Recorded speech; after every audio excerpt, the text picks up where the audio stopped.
Debugging क्या होती है और सॉफ्टवेयर टेस्टिंग क्या चीज़ है। ठीक है जी।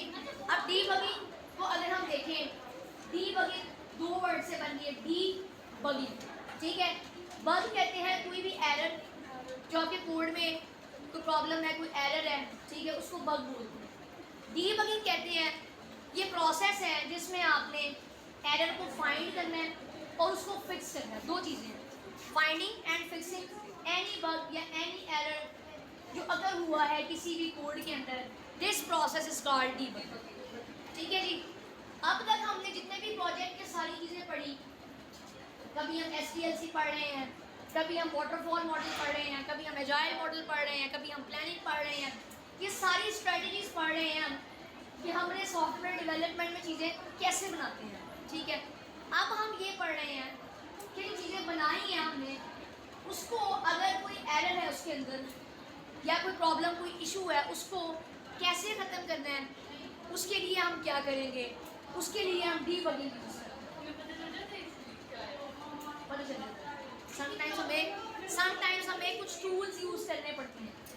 ठीक है, समटाइम हमें फौरी पता चल जाता है, समटाइम हमें पता नहीं चलता, लॉजिक गलत होती है, कोई एरर हमने कोई वेरिएबल गलत लिखा होता है, समटाइम्स वो हमें डिस्प्ले भी कर देता है कि आपके कोड में कुछ एरर है, प्रॉब्लम है, कोई इशू है।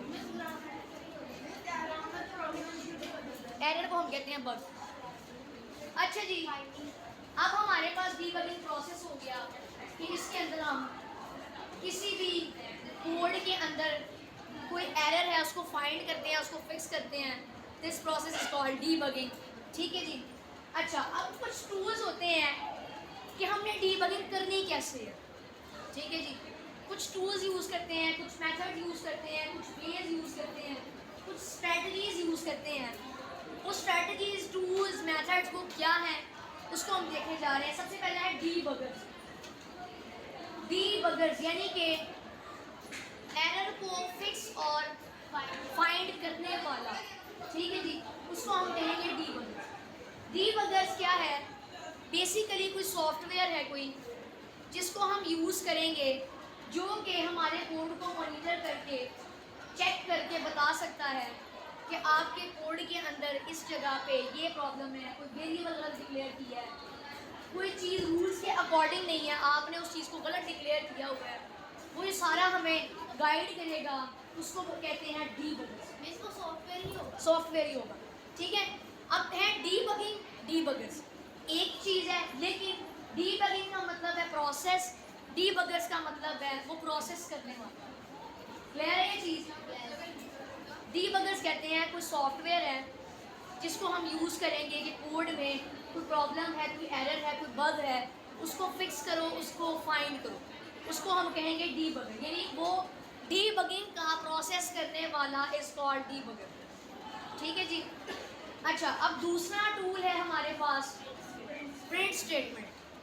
प्रिंट स्टेटमेंट ये बताती है कि प्रिंट स्टेटमेंट की हेल्प से भी आप कोड के अंदर डीबगिंग कर सकते हैं, एरर्स को देख सकते हैं। वो समटाइम्स आपको डिस्प्ले करवा देता है। प्रिंट स्टेटमेंट यानी प्रिंट करवाना, शो करवाना, डिस्प्ले करवाना। तो समटाइम्स अगर कोई एरर आता है तो वो आपको डिस्प्ले भी हो जाता है प्रिंट स्टेटमेंट की हेल्प से कि आपके कोड में ये आपने वेरिएबल गलत डिक्लेयर किया है, या इस वेरिएबल में ये प्रॉब्लम है, इस पोर्शन में ये मसला है। ये सारी चीज़ें हमें प्रिंट स्टेटमेंट से भी पता चल सकती है। कैलकुलेटर वाला भी एग्जाम्पल ले सकते हैं। तीसरा हमारे पास है कोड रिव्यू। कोड रिव्यू ऐसे ही है कि आपने कोड को लाइन बाय लाइन देख लिया, रिव्यू कर लिया। ऐसे ही है जैसे अगर हमें ये कहा जाए कि बेटा पेपर अटैम्प्ट करने के बाद अपने पेपर को रीड कर लें, रिव्यू कर लें, कोई मिस्टेक, कोई इज एम, कोई ग्रामर मिस्टेक तो नहीं की हुई है आपने, जैसे हम पेपर को रिव्यू करते हैं, बिल्कुल उसी तरह ये भी एक टूल है कि हम कोड को रिव्यू करते हैं। मेथड है, वे है, ठीक है, उसको हम टूल बोल रहे हैं।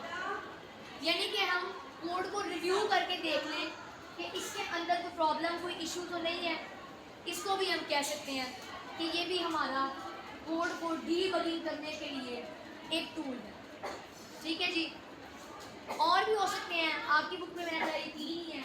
एक एरर मैसेज का भी है, कि आपको एरर का मैसेज आ जाएगा कि इस लाइन में, इस जगह पे, इस रो में ये प्रॉब्लम है, इसको सेट कर लें, इस वजह से ये एरर आ रहा है, आपका कोड रन नहीं होगा, इसको ठीक कर लें, ये आपने गलत मेंशन किया होगा। ठीक है, तो इस तरह की कुछ स्ट्रैटेजीज होती हैं जो हम यूज़ करते हैं कि हमने डीबगिंग किस तरह से करनी है। ठीक है जी, अगला हमारे पास आता है टेस्टिंग। अब टेस्टिंग क्या है? हमने पहले दिन से हम टेस्टिंग पढ़ते आ रहे हैं, सॉफ्टवेयर डेवलपमेंट की डेफिनेशन पढ़ी थी, याद है? Writing the code, checking the code, fixing an error, ऐसा ही था कि भूल गए हैं? ठीक है, अब उसमें भी हमने सेकंड वाला पॉइंट क्या किया था? चेकिंग की थी, टेस्टिंग की थी। तो टेस्टिंग वही चीज़ है। हमने SDLC पढ़ा, SDLC में भी बाकायदा एक फेज पढ़ी, कोड लिखने के बाद टेस्टिंग। ठीक है, वही डेफिनेशन लिख सकते हैं जो पीछे आपने टेस्टिंग की पढ़ी है। फिर आप ये ना मेंशन कीजिएगा कि इन दी फेज ऑफ SDLC, ये नहीं करना आपने। फिर टेस्टिंग की जनरल डेफिनेशन लिख दें, फिर आपने ये चीज़ मेंशन नहीं करनी in the phase of SDLC testing is this and this. फिर टेस्टिंग की आपने बस डेफिनेशन लिखनी है, ये चीज़ मेंशन नहीं करनी in the phase of SDLC। वो लिख सकते हैं, बिल्कुल लिख सकते हैं। अच्छा, उसके बाद अब आपके पास टाइप्स है कुछ टेस्टिंग की। पहली टेस्टिंग है यूनिट टेस्टिंग। यूनिट का मतलब होता है एक। यूनिट टेस्टिंग में क्या होता है कि हम अपने बोल एक 1, ठीक है जी, हम क्या करते हैं, अपने कोड की कुछ डिवीजन कर देते हैं। ठीक है, मॉड्यूल्स बना लेते हैं। फॉर एग्जांपल अगर 100 लाइन का कोर्स है, उसके अंदर मैं कहती हूँ 30 लाइंस पहले टेस्ट करूँगी, एक मॉड्यूल हो गया। ऐसे ही 60 लाइंस यानी 30 से 60 तक सेकंड मॉड्यूल हो गया, 60 से आगे 100 तीसरा मॉड्यूल हो गया। होता ये है कि इसमें हम बाय वन एक एक मॉड्यूल, अलग अलग मॉड्यूल स्टार्टिंग में अलग अलग मॉड्यूल के ऊपर एक एक टेस्टिंग अप्लाई करते हैं, उसको हम कहते हैं यूनिट टेस्टिंग। ठीक है जी,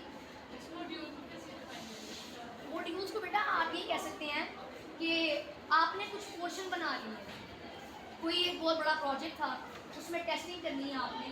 टेस्टिंग के लिए आपने पोर्शन बना ली है कि पहले मैंने ये चीज़ ये फेज कंप्लीट की, ये काम कंप्लीट किया, मैं ये टेस्ट करूँगी 1 बाय 1।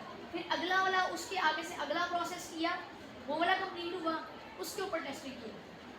ठीक है, मॉड्यूल आप समझ, हाँ इतनी नहीं होगी, मॉड्यूल बाय मॉड्यूल, थोड़े थोड़े पार्ट्स के साथ 1 बाय 1, उसको कहते हैं यूनिट टेस्टिंग। उसके बाद आपके पास है इंटीग्रेशन टेस्टिंग। इंटीग्रेशन टेस्टिंग ये कहती है पहले मॉड्यूल को टेस्ट करो बारी बारी, ठीक है, मॉड्यूल्स में, फिर उन सारे को एक मिलाओ और उस इकट्ठे इंटायर सॉफ्टवेयर, इंटायर प्रोग्राम के ऊपर, पूरी के ऊपर टेस्टिंग अप्लाई कर दो। This is called integration testing. ये इंटीग्रेशन, ये पहले, हाँ जी दोबारा बता देते हैं। मेरे पास डेफिनेशन लिखी है कि यूनिट टेस्टिंग के बाद डिफरेंट कंपोनेंट्स और modules are combined and test as a group. Unit testing में क्या हुआ, मॉड्यूल बाय मॉड्यूल किया। अब इंटीग्रेशन में ये है कि पहले आपने मॉड्यूल बाय मॉड्यूल कर ली, मॉड्यूल बाय मॉड्यूल करने के बाद उन सबको कंबाइन किया, कंबाइन करने के बाद उस पूरी के ऊपर टेस्टिंग अप्लाई कर दी, इसको हम कहते हैं इंटीग्रेशन टेस्टिंग। ठीक है जी, उसके बाद है रिग्रेशन टेस्टिंग। मेरा ख्याल है आपकी किताब में नहीं है, सिस्टम टेस्टिंग है, लेकिन आप इसको देख लें फटाफट से, हम अपने नॉलेज के लिए, अपने नहीं बेटा। रिग्रेशन टेस्टिंग कहती है कि आपके कोड में कुछ चेंजेस थी, आपने कोड चेंज किया या अपने अकॉर्डिंग या क्लाइंट की नीड्स के लिए, उसके बाद अब जब उसको फंक्शनैलिटी आप चेक करें तो उसकी फंक्शनैलिटी पे कोई असर नहीं पड़ना चाहिए। ठीक है, यानी अभी आपने कोई कोड रिसेंटली अभी चेंज किया है और उसके बाद आप उसको चेक करें, उसकी फंक्शनैलिटी पे कोई इफेक्ट नहीं पड़ना चाहिए, इसको हम कहते हैं रिग्रेशन टेस्टिंग। ठीक है, ये बुक में अगर नहीं है तो नो इशू, आप इसको कॉन्सेप्ट वाइज याद रख लें, लिख लिया आपने, वही है जो आपकी बुक में मौजूद है। ठीक है जी, उसके बाद है सिस्टम टेस्टिंग। सिस्टम टेस्टिंग क्या होती है कि आपने पूरे कोड के ऊपर, पूरे प्रोग्राम के ऊपर as a whole testing apply करनी है। अब आप कहेंगे कि इंटीग्रेशन और सिस्टम टेस्टिंग तो सेम हो गई, ऐसा ही है, लेकिन आप थोड़ा सा इसमें डिफरेंस कह सकते हैं। इंटीग्रेशन में आपने यूनिट बाय यूनिट वाला कॉन्सेप्ट भी लेके आना, यानी कि आपने मॉड्यूल बाय मॉड्यूल भी मेंशन करना है उसके बाद आपने कहना है मॉड्यूल को कंबाइन किया और फिर उस पर टेस्टिंग की। इसमें कंबाइन वाला कोई सीन नहीं है, सिस्टम टेस्टिंग में कंबाइन वाली बात नहीं आएगी। इंटीग्रेशन में कंबाइन किया यूनिट के बाद, फिर उसके ऊपर टेस्टिंग अप्लाई की। सिस्टम में कंबाइन वाला कोई सीन नहीं है, आपने कोड पकड़ा, प्रोग्राम पकड़ा, पूरी पे टेस्टिंग अप्लाई कर।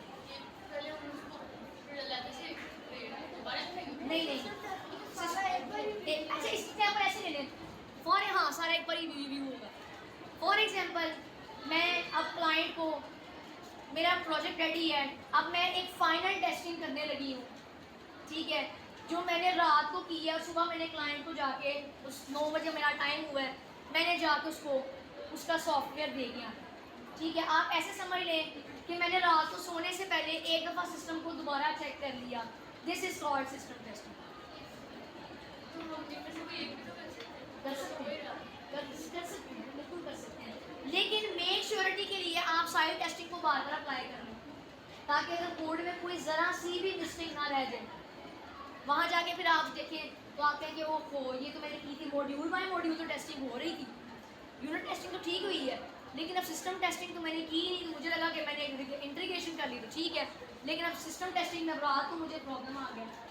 तो इसलिए सारे ये, क्योंकि टाइप्स हैं, हम कर सकते हैं, टाइप्स हैं तो हमें ये चीज़ें अप्लाई करनी चाहिए आगे। हाँ कह सकते हैं, या आप टेस्टिंग आपके लिए प्रोसेस है जिसमें सॉफ्टवेयर को चेक करना है। फॉर एग्जांपल मैंने वेबसाइट बनाई, जैसे हम एक एग्जांपल देखते आ रहे हैं कि मैंने मैडम प्रिंसिपल के लिए प्रोजेक्ट बना दिया, ठीक है। अब मॉड्यूल बाय मॉड्यूल टेस्टिंग तो मैं साथ साथ भी कर रही थी। जब मैंने कहा रोल नंबर, मैंने फील्ड बनाई रोल नंबर की, और कुछ नहीं बनाया, मैंने उसमें रोल नंबर लिख के चेक किया, चेक हुआ। फिर उसके बाद मैंने और चीज़ें ऐड की एक एक करके, उसको किया, चेक हुआ। अब मैंने सारा इंटरफेस भी बना लिया है, रात को लास्ट में चेक करने लगी हूँ रन करके कि रोल नंबर डालने के बाद सारी चीज़ें आ रही हैं, इंफॉर्मेशन सारा, ठीक है। उसको आप सिस्टम टेस्टिंग कह सकते हैं। टेस्टिंग एक प्रोसेस है, तो टूल नहीं है, तो सॉफ्टवेयर नहीं है, खुद करेंगे हम। टेस्टिंग का क्या मतलब होता है?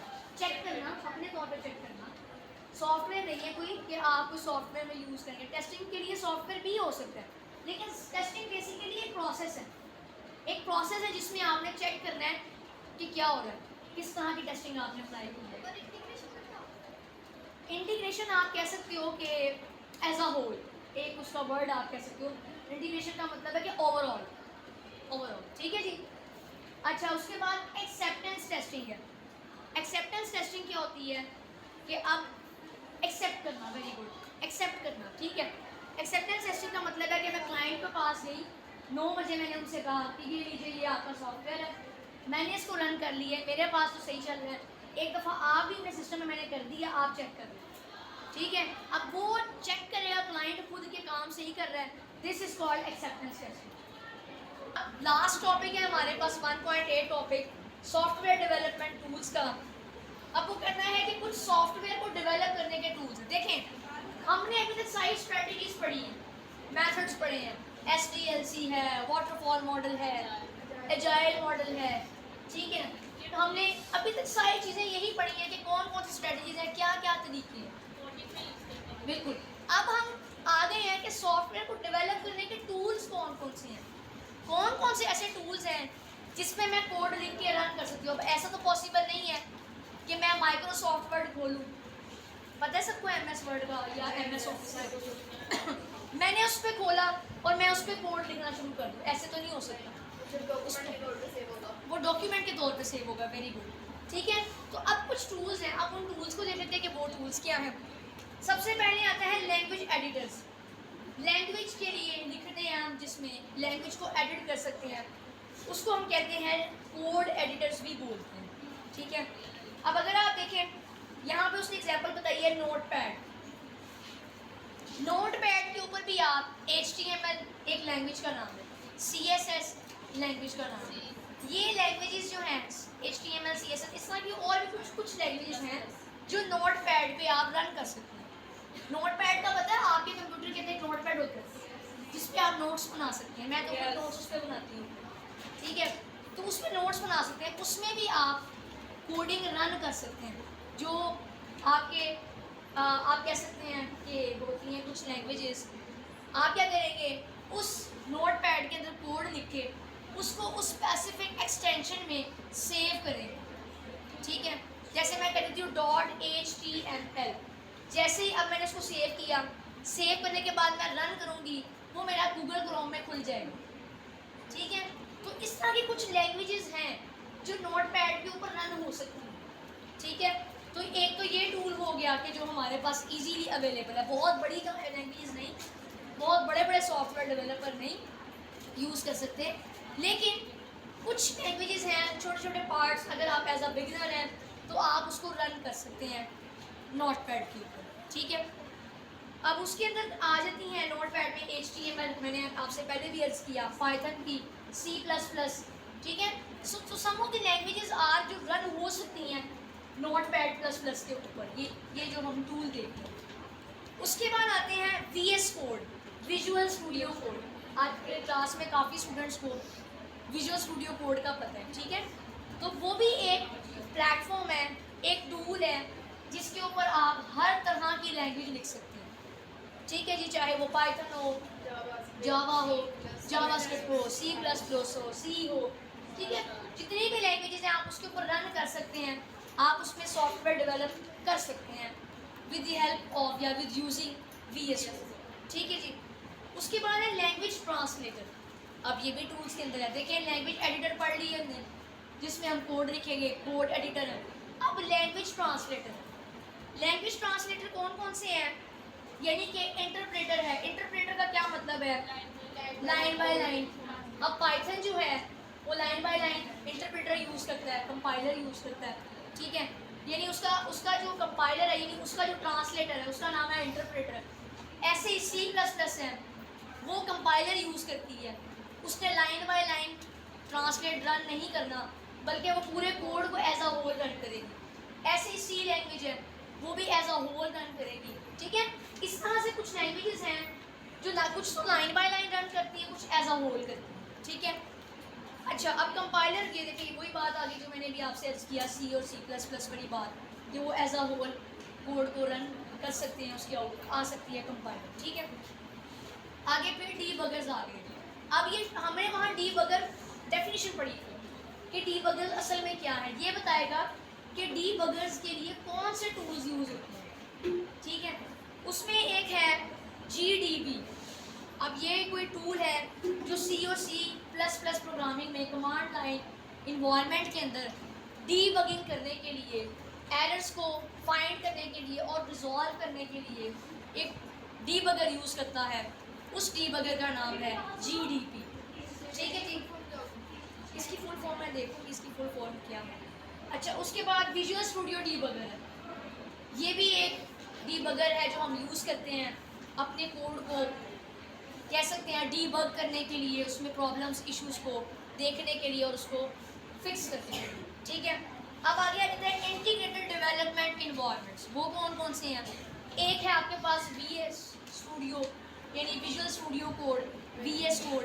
फिर आपके पास पाइचार्म है जिसके ऊपर आप जस्ट पाइथन यूज़ कर सकते हैं, सॉफ्टवेयर डेवलपमेंट आपने करनी है पाइथन के लिए, पाइचार्म को आप इंस्टॉल करते हैं और सारा काम तो उस पर आप कर सकते हैं।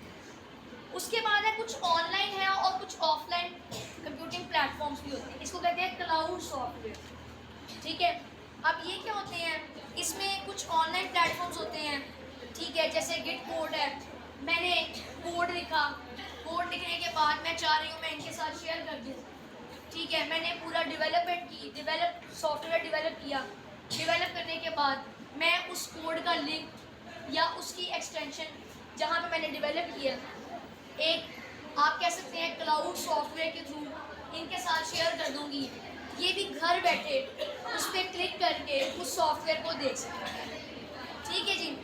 ऐसे ही कुछ ऑफलाइन कंप्यूटिंग होते हैं, ऑफलाइन में आ जाता है VS कोड, क्योंकि उसमें आपको नेट की ज़रूरत नहीं होती, विदाउट इंटरनेट आप उसको अपने कंप्यूटर के अंदर रन कर सकते हैं। लेकिन अगर आपने पहले VS कोड को इंस्टॉल करना है तो उसके लिए आपको नेट चाहिए हो, ठीक है।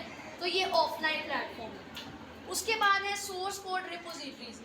सोर्स कोड रिपोजिटरीज कहते हैं प्लेटफॉर्म्स को, ठीक है, जहाँ पे डेवलपर्स अपने कोड को स्टोर कर सकते हैं, मैनेज कर सकते हैं, यूज़ कर सकते हैं, रीयूज़ कर सकते हैं, ठीक है। उसको हम कहते हैं सोर्स कोड रिपोजिटरीज, उसमें आ जाता है गिटहब है। उसमें मैं जैसे मैंने आपसे अर्ज़ किया कि मैं क्लाउड सॉफ्टवेयर के थ्रू उनके साथ कोड शेयर कर सकती हूँ। गिटहब में भी मेरा अकाउंट है, ठीक है। मैं वहाँ पे अपना कोड लिखा मैंने VS कोड में, उस कोड से मैंने VS कोड में से जो कोड था उस पूरी फाइल को मैंने गिटहब में सेव कर लिया, स्टोर कर लिया, ठीक है। उसके बाद मैं इनको लिंक शेयर कर देती हूँ, तो ये उसको एक्सेस करके देख सकती हैं मैंने क्या लिखा होगा उसमें, ठीक है जी। इसी तरह बिट बकेट है, इसके जस्ट आप नेम याद रखना है, पर्पस याद रखना है, ठीक है, होते क्या हैं, ठीक है। So this is all about कि सॉफ्टवेयर डेवलपमेंट के टूल्स कौन कौन से हैं और इसको हम किस किस तरह से यूज़ कर सकते हैं।